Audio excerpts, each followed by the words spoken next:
Welcome back to the Practical Church Podcast. My name is Dylan Dotson, and I'm your host. And this show is all about helping you build effective churches, help you grow in ministry, and reach your community through highly practical tips and advice. And of course, this show, as always, is brought to you in partnership with Mission Support. Listen, if you want to be effective in ministry, there's a lot of behind-the-scenes things that take place that often can bog you down. And so if you go to missionsupport.com today, talk with a guy. They can help you with things like bookkeeping, payroll, SEO, websites, or any other of their services that are highly rated and recommended from everybody who uses them. Missionsupport.com is where you want to go to start to love being a pastor again. And of course, if you want more from the show, missionsupport.com/practical.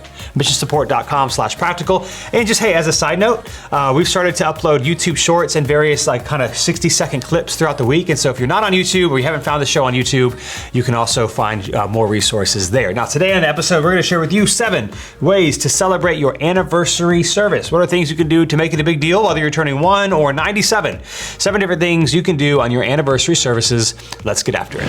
All right, 7 ways to celebrate your anniversary service. Here's my recommendation. You should, every year, you should have a service, promote your anniversary service and celebrate it. You see, having manufacturing, it sounds like a bad way of putting it, but creating big days is fun. It invites people it encourages people to invite their friends. They know that something fun is happening. So naturally it already happens at Easter and at Christmas. And so, celebrating your anniversary service, regardless of how old your church is turning, is another fun way to just say, hey man, mark your calendar, make sure you're here, make sure you invite your friends, and to celebrate what God is doing. Now, New City this year turned 7, but every single year we've done it. So again, typically I feel like churches do it when they turn 1 and 5 and 10 and maybe 20 and 25, or maybe every 5 years is when they celebrate it. My encouragement is do it every single year. Make it a big day and have a lot of fun with it. And in this episode, I'm going to share with you things that you can do at your service to make it happen. Okay? Now, here we go. Number 1. Do a video of your people answering one question about your church. Interview with your people answering one question about your church. So here's what we do. I typically would, so let me give you the questions and then how practically what it looks like. You could ask them, what do they like most about the church? You could ask them what has been most impactful to them about the church. You could ask them maybe a favorite memory. My recommendation is ask just one question, because then you can get a bunch of different people with 15 to 30 second clips, a bunch of different people answering the question. It makes for a really powerful video. How we do it at New City is we will, a couple of weeks before our anniversary service, we'll just set up our camera in a room one Sunday and we'll grab people and we make sure we ask them all the same question, what's one thing you like about our church? And a lot of times we will say community, so we've kind of changed up the question. So maybe one memory that you have, or something like that, what's one reason people should invite their friends? Something like that. Have them all answer the question. And I would give the caveat, also, depending on how many people you're interviewing, just be hey everyone, just so you know, you may or may not be in the video. We're just trying to get a lot of stuff, especially if you get a bunch of the same answers and you want some different, answers, that sort of thing. But I would do a video of people answering one question about your church. Do it on a Sunday when people are already there. And listen, it's okay if you don't maybe have the perfect backdrop or the perfect setup or whatever. Maybe you're portable, and so maybe you record video somewhere else. That's okay. Just get your camera, maybe some lights, a microphone, however you do it, and record it. And then we put the video together, and then we show the video on Sundays. Now, I want to say this too about videos, because we do various videos throughout the year, like many churches do. We have found, at least in our experience, maybe this is my opinion, I don't know, but our experience, 5 minutes is about the top of about as long as you want a video to be, even when it's really engaging. So for example, every Father's Day, we do a dad joke battle. So we record 2 guys, doing dad jokes. Whoever laughs the most loses. And of course we record it ahead of time, but we show it on Father's Day. And listen, those videos are hilarious, but we've just found even those, after 5 minutes, it's just, people start to lose interest, lose attention. And so we've just found, hey, 5 minutes is a good barrier.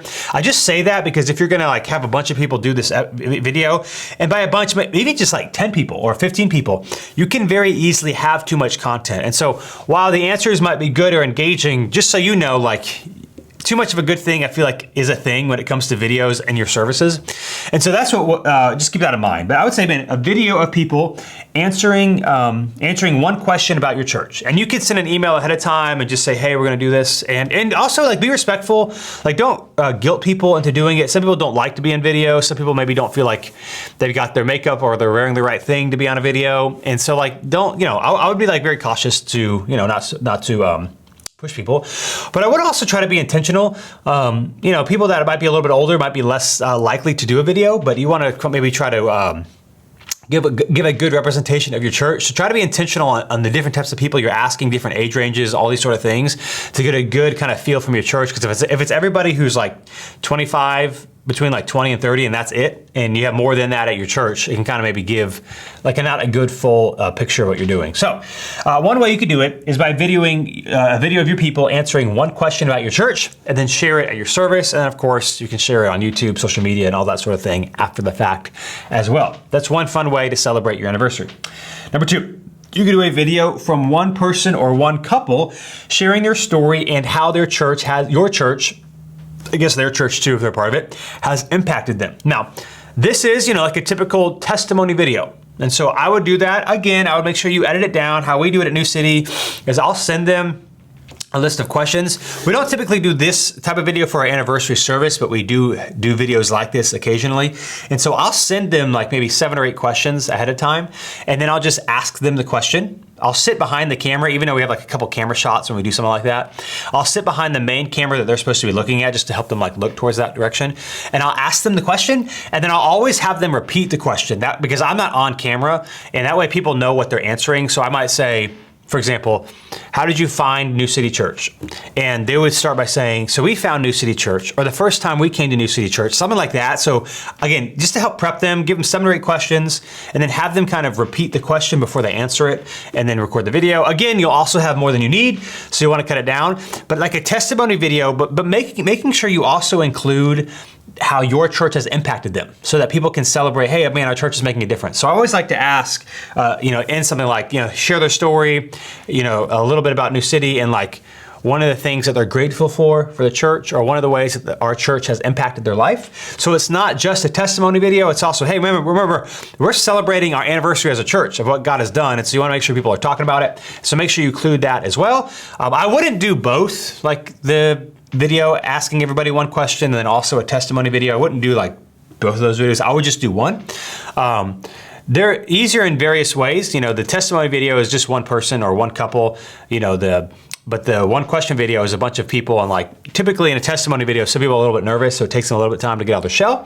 And when you ask just one question, it's typically a little bit easier to get a good response. So that's another way you could celebrate it, is a video from one person or one couple sharing their story, but also making sure they're talking about how the church has impacted them as well. So not just a testimony video.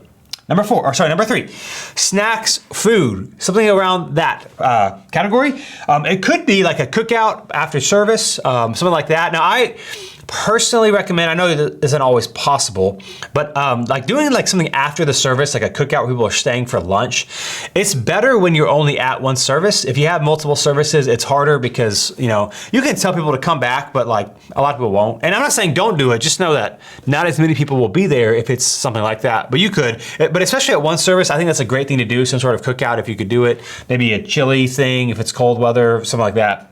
Cookout. You could do cupcakes, you could do ice cream, set things out before and after service, maybe do breakfast if you don't normally do it. We typically will do some sort of food item, typically cupcakes or something like that with some balloons or some decorations as people are in the lobby. And we'll set them out before service. So not just during the service and then afterwards. Of course, if you have 2 services, then you gotta set them out anyway.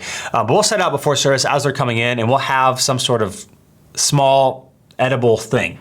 And so I'd recommend that, and you can do it pretty cheaply. You can have someone make cupcakes, you can just go to the store, but it's like a party and a celebration, and you kind of want to create the, the mood of like, hey man, this is awesome what God's doing. I do think it's a little bit of a bummer to mention, hey, like today's our anniversary service, our birthday or whatever, and then do nothing for it, because it's like, man, that's not fun. And so we would do I would encourage you to do some sort of food item. You can do a cookout after the fact, cupcakes, ice cream. I guess ice cream you couldn't put out beforehand because that would melt. But do something fun and edible. Again, a lot of people, I guess I shouldn't say a lot. I don't know the percentage, but there will be some sort of percentage of people who do not partake in those things. They might not want a cupcake or a donut or whatever, but it's still like, oh, that's fun and that's special. So a third way you can celebrate it is to do some sort of food item to celebrate your service as well. Number 4, now this is important, promote it. So this doesn't have to do with the service itself. This is just like a way to celebrate, to let people know, is to tell people like a couple of weeks beforehand. And don't be hyperbolic. This may be one of my pet peeves in ministry. People are like, man, you don't want to miss it, or it's going to be the best thing ever, because like that's not true, and people are going to miss it, and they're going to be fine. But you should say, hey, it's our birthday. We're super excited to celebrate. It's going to be a great day to invite some friends. We've got some special things we're doing in our service, to tell people to be there, because it does 2 things. One, it encourages people to actually be there, like especially if they're in town, and sometimes people are tired or lazy, if I could say that, or for whatever reason don't feel like coming. But if they know like there's something special about the service, they're more likely to come. They're also more likely to invite their friends. So of course we want people to invite all the time, but when you have something specific to invite people to, they're more likely to take that step, which is why doing something like a birthday anniversary service is a fun way to remind people like, hey, let's reach out into the people that we know, into our community. So I would promote it. Number 4, I would not be hyperbolic. Is that the right word? I don't know. Exaggeratory. Don't exaggerate, but just say, hey, it's our birthday celebration. We got this going on. It's going to be awesome. We would encourage you to be here. It's going to be a great Sunday to invite the friends. And just say that for 2 to 3 weeks. I mean, don't promote it for over a month, because that's like too much, beating a dead horse. We get it. It's no longer exciting if you hear about it for 6 weeks in a row. But for a couple weeks in a row, like do it. If you do like events on your, like on our homepage, on our website, newcityrdu.com, if you want to see this, we always have like the events that are coming up within the next month, so like 4 weeks or less.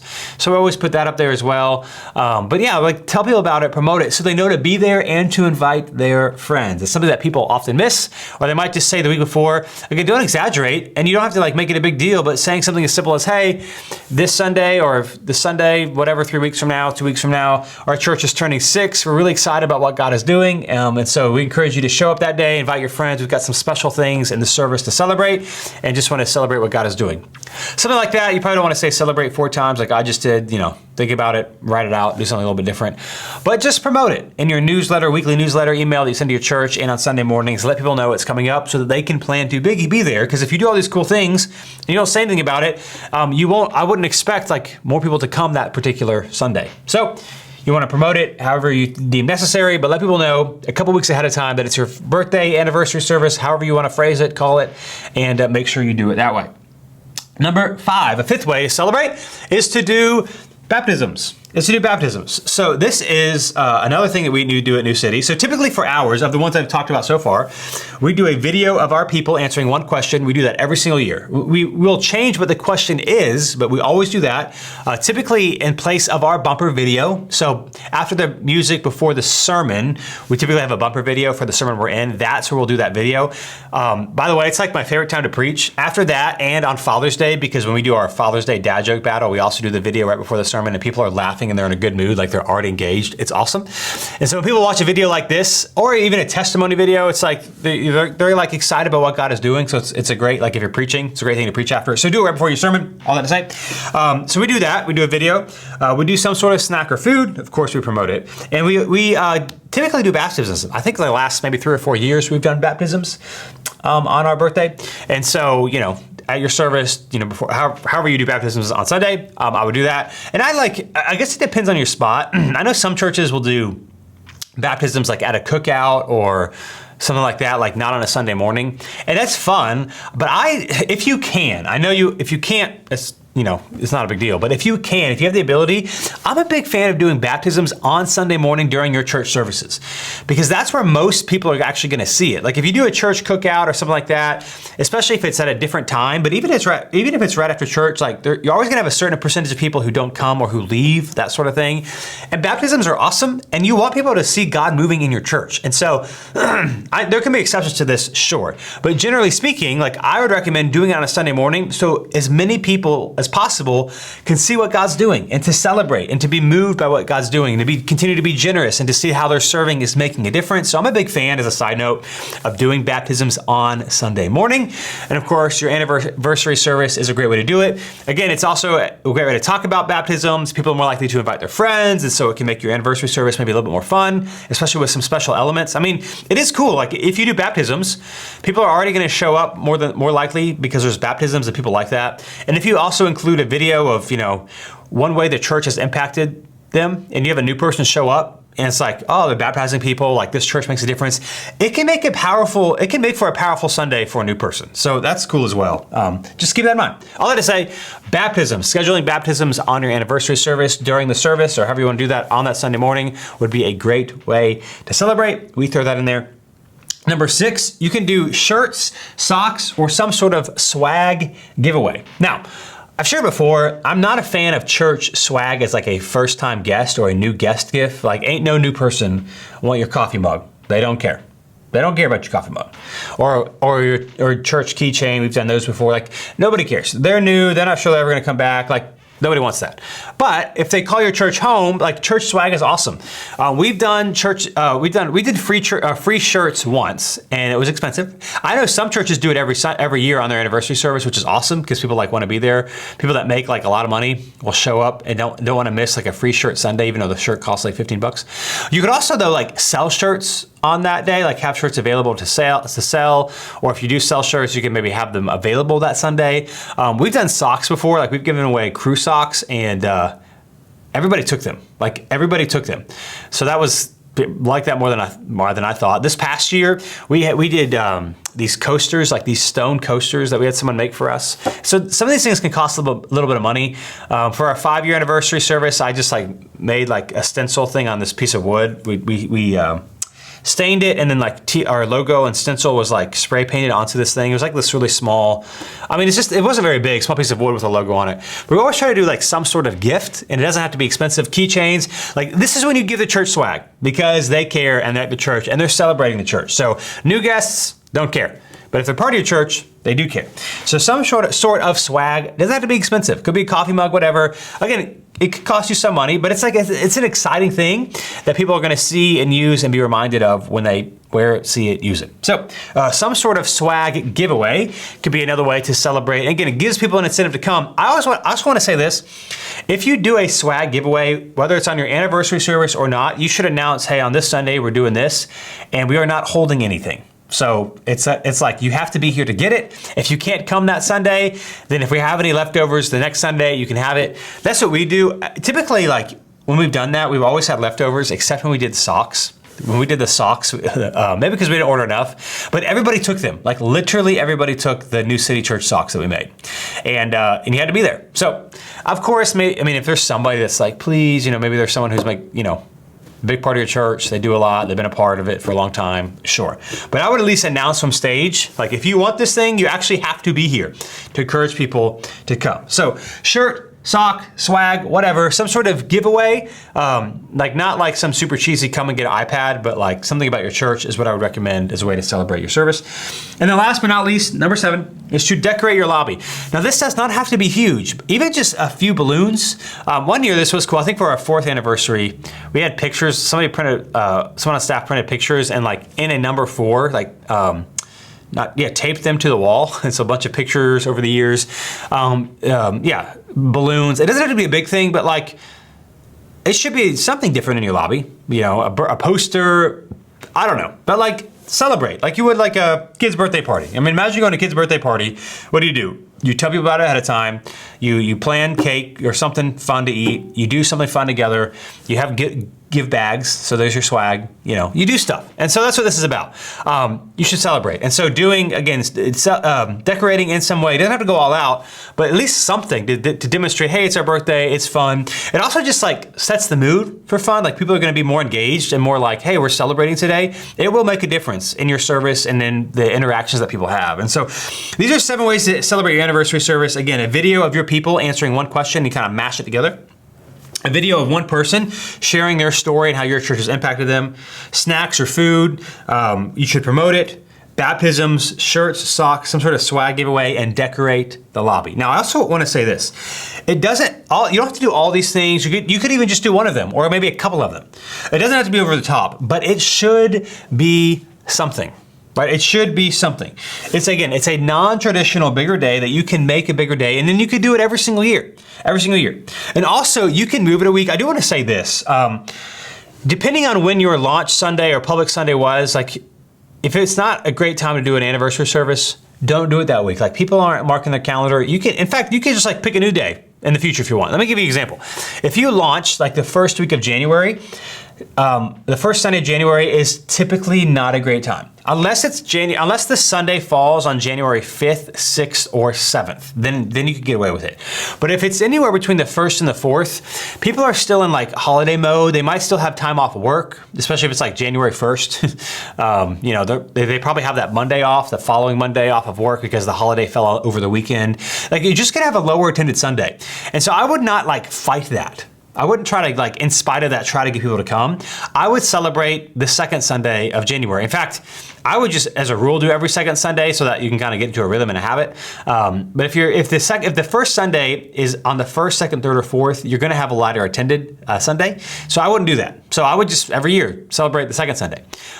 Alternatively, if you maybe launch your church on a Christmas Eve service type thing or Easter, I would not do it the same week. That way you can have different weeks. A New City Church launched the first Sunday of April in 2017.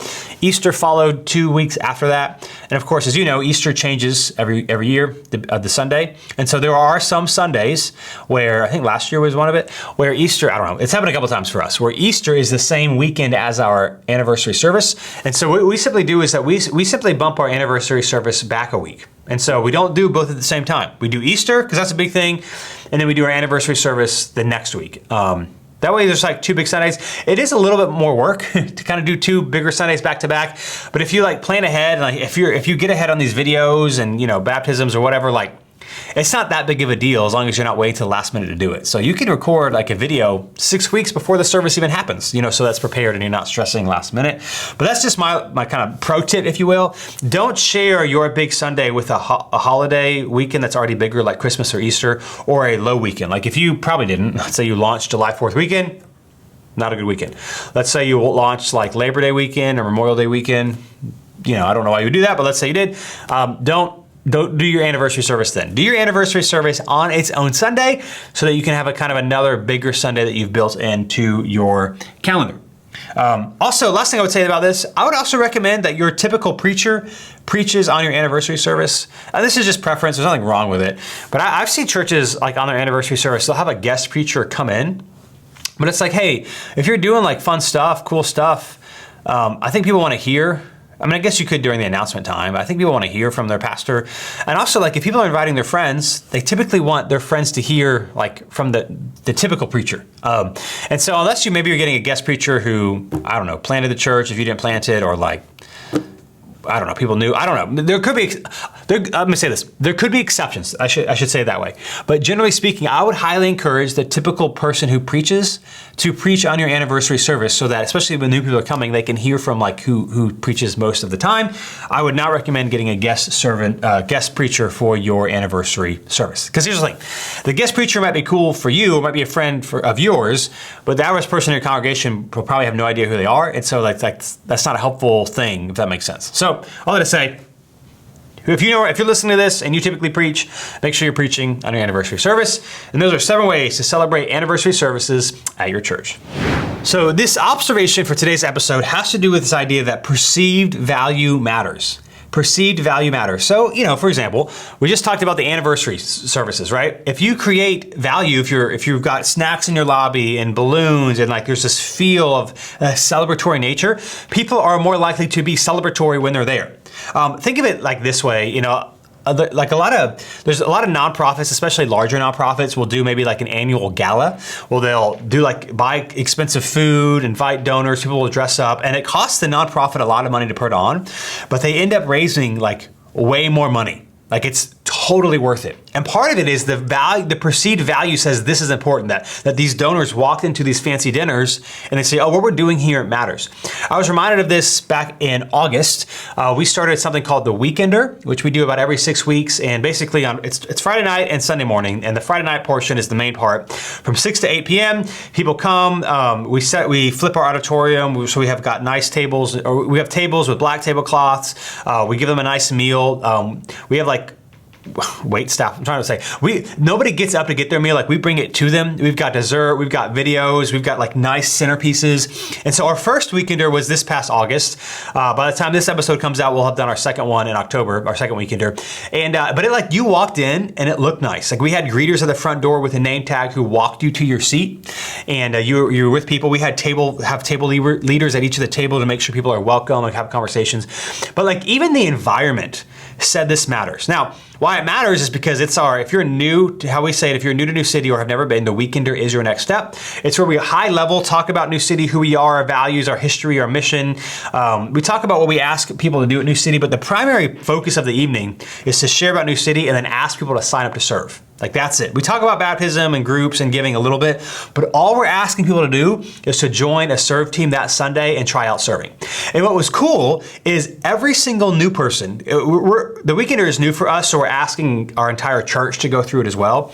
But we had roughly 50-50 split of the first one, and it'll be like this for a while until everybody goes through it. Like had about, I don't know, maybe 28 adults. About half of them were new people, half of them were people who call New City home already. And every single person, like every single new person signed up to serve. Every single one at the end of the event, which has never happened before. Like nothing we've ever done, and I think I mentioned the Weekender a little bit at some of the other episodes, has the success rate that the Weekender has. And that was only the first one. And I know the other ones would be the same because like it was such a great event. In fact, we had one person came into the Weekender, he was wearing tank top and shorts, which is totally fine. And his first reaction when he walked in was like, oh, nobody told me this was fancy. I was supposed to dress up. Now, you don't have to dress up, but it mattered. And I could just tell, man, from the event, like just the environment itself said, hey, this matters. Like if you're new to New City, like you're important. Like we think you taking your next step is really important. And so we've created an environment to show you how much of a difference you can make at our church and what we're doing at our church. And so we had the Weekender, we talked about it at the end of the event, we handed out sign-up cards and literally everybody signed up. Now, maybe there was some peer pressure there. Fine, but 100% participation. And part of that was because, yes, the event is run well, but the environment says this is important. So whether it's your anniversary service or whatever, if you've got like an onboarding process for people who serve, or maybe your partnership membership class, this is what our like assimilation process is. We've changed it from the way we used to do it because I didn't like it and it wasn't producing the results that we wanted to see. It was way better. So just remember, man, environment matters. Perceived value matters. And so what you put into it, the display, the environment makes a big difference. Just remember that as you're doing whatever in your church, whether it's, hey, trying to get people to sign up for groups, to serve, to take your next step at your church, perceived value matters. In today's personal growth tip, I want to talk about discipline. And here's how to be more disciplined, okay? Here's a trick. Let what you want most dictate what you do now. Let what you want most dictate what you do now. You see, probably my favorite definition of discipline comes from Craig Groeschel from Life Church, where he says that discipline is choosing what you want most over what you want now. Discipline is choosing what you want most over what you want now. So give me some examples. If you want to be healthier, then think of that when you're choosing what to eat now. If you want to read more books, think of that when determining when and not if you are going to read today. When, not if you're going to read today. If you want to take a longer or a better vacation, think of that when deciding think of that when deciding how much to go out to eat this month. Or should you versus saving more for vacation, right? If you want to take a longer or a better vacation, think of that before deciding how often you're going to go out to eat this month versus how much you might want to save for that vacation. Or this, if you want to spend more quality time with your kids, think of that when you're tempted to sit on the couch looking at your phone at the end of the day. Think of that. Again, discipline is choosing what you want most over what you want now. Now hear me, it isn't that you must always prioritize the future over what you want now. It's not that you always have to do that.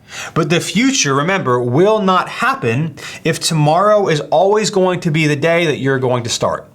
The future will never be realized if tomorrow is always going to be the day when you start. Remember, what you want most is achievable, what you want most is achievable. If you remind yourself it is more important than what you want right now.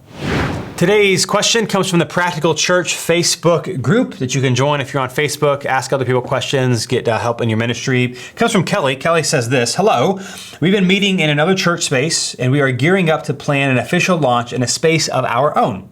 We are beginning to gather furniture, equipment, etc. for that building.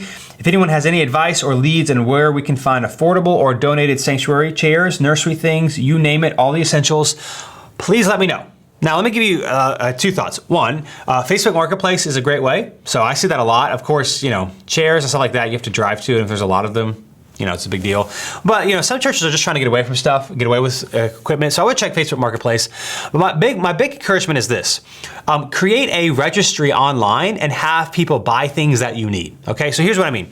This works most effectively for kids ministry, but it can work for any item. You see, people are more likely to give if they can see the tangible difference that they're making. So it's one thing to say, hey, listen, I'll give you an example. Earlier this year, we moved around a bunch of our kids' space, moved our kids' rooms, and then we split our kids' rooms up. So we have more kids' rooms now, which means we needed more kids' equipment, stuff for our kids' ministry. We could have said, hey guys, we need $1,000 to buy all the stuff. We could have raised $1,000. Or what we did is we created an Amazon wish list, like a baby registry for the kids' ministry, and we sent it out. And instead of asking people to donate extra, they got to choose the item that they want. They bought the item and then it was shipped. And they could either ship it to us or they could ship it to their own house and then bring it on a Sunday morning. And so we had things from $20 to $200. And I think almost everything was purchased off that registry, and we only had to end up spending about $250. Now, I don't know if it was $1,000, it might've cost more. I can't remember all the stuff we needed, but we only spent about $250. Why? Because we had a need and we just told our people, and then we had a registry and it links on Amazon, all these sort of things. And when something's bought, it says it's gone. So you have to Google how to set this up. I'm sure it's not hard. So that the things aren't double or triple purchased. But it's a great way. Now I've seen churches do this for production equipment. You could do that for that. You could do buy a chair. Of course, they wouldn't actually go and buy a chair, but maybe you could have a running meter of how many chairs were bought. So I would just say this, especially for kids ministry stuff that's really successful, is create an online registry through Amazon, or I'm sure there's other places to do it, but Amazon's probably the easiest. And just for the church, and then send out the link, send it to the whole church, send it in your church email maybe for a couple of weeks. Not for forever, because that would get annoying. But that's one great way to get equipment, is instead of asking for it or asking for extra money, just say, hey, here are the things that we need. If you would like to buy something, people are much more likely, and here's a cool thing, that's not gonna take away from their normal giving. A lot of people are already gonna give what they're gonna give every single month. Not everybody, I get that, but many people are. And so they're gonna go above and beyond and say, oh, this is a tangible need that if I click this button, the church will have what it needs. It's a win-win. So that's all my big encouragement. Facebook Marketplace, I would check that out. My big one is create some sort of registry. Of course, that's not gonna cover everything your church needs, but it will cover a lot of it, or maybe a specific ministry. Create some sort of registry online, send it out to your church, and you'll be, I think, pleasantly surprised how many people buy things. So as always, thanks again for joining me today on the Practical Church Show. This show comes out every Wednesday wherever you get your podcast and on YouTube. So if you're on YouTube, or if you are on YouTube, if you don't know we're on YouTube, you can watch on there, and also you can follow us on YouTube as well. We give every week we have other kind of short videos of practical things to help you grow your ministry. And of course, this show is brought to you in partnership with Mission Support. Check out missionsupport.com. Again, they do a lot of services to help you get out of the bogged down in some of the details of ministry, so that you can focus on your people, creating vision, meeting with volunteers, and doing the things that God has asked you to do, while allowing them to work on the behind the scenes details. So giving campaigns, website, SEO, bookkeeping, a lot of that kind of detailed stuff that can be maybe tenuous to a lot of us, probably a lot of people listening to this podcast. Missionsupport.com. And if you want more from the show, missionsupport.com/practical. And we'll be back in 2 weeks for another episode on the Practical Church Podcast.